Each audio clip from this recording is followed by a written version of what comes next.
নমস্কার বন্ধুরা, আমি পিয়ালি সাধুখা।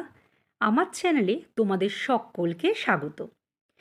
আজকে চলে এসেছি তোমাদের সঙ্গে শেয়ার করতে আবার একটা রিভিউ ভিডিও। অনেক দিন পর হাজব্যান্ড ওয়াইফ দুজনে মিলে লাঞ্চ করতে গেছিলাম জোড়াসাঁকো নামে এই রেস্টুরেন্টে।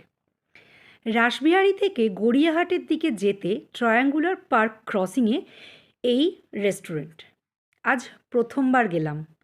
বাইরে বেশ ভালোই ওয়েটিং ছিল। আমরা নাম লিখিয়ে অল্প কিছুক্ষণ ওয়েট করার পর আমাদের ডাক এলো। দেখো, বেশ সুন্দর ডেকোরেশন। আমার সত্যি খুব ভালো লেগেছে।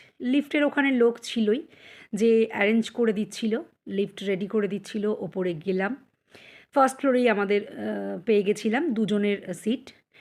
আর ভিতরটা দেখো, ভীষণ সুন্দর। পরিবেশটা সত্যি খুব সুন্দর। আর ডেকোরেশনটা স্পেশালি আমার খুব ভালো লেগেছে, আমার হাজব্যান্ডেরও। আমরা বলছিলাম যে না, বেশ সত্যি দারুণ। জোড়াসাঁকো, জোড়াসাঁকো তো এমনি মনের সঙ্গে যুক্ত, ভালো লাগার জায়গা।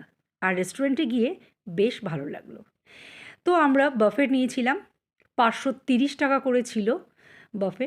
তো দেখো কী কী রয়েছে। ফ্রাই ছিল, বাটার ফ্রাই, আর একটা ভেজ আইটেম ছিল, লুচি, প্লেন রাইস ছিল, লুচির সাথে বেগুন ভাজা ছিল, ডাল ছিল, আর ভাতের সাথে খাওয়ার জন্য বেশ পটল, আলু, চিংড়ি দিয়ে একটা দারুণ দারুণ স্বাদের তরকারি হয়েছিল।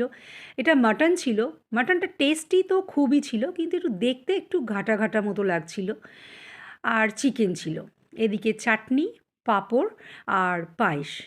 তো টেস্ট তো সব কিছুরই বেশ বেশ ভালো। আমার খুবই ভালো লাগলো। আমি তো বলবো, যদি কোনো একটা দিন দুপুরবেলা চাও যে নতুন কোনো জায়গায় ট্রাই করবে, তাহলে এখানে একবার খেতে পারো। বেশ অ্যামাউন্ট অনুযায়ী খাবার দাবারও বেশ কোয়ান্টিটিতেও ভালো ছিল। আর সব মিলিয়ে একদম খুব ভালো লাগলো। আজকের ব্লগ কেমন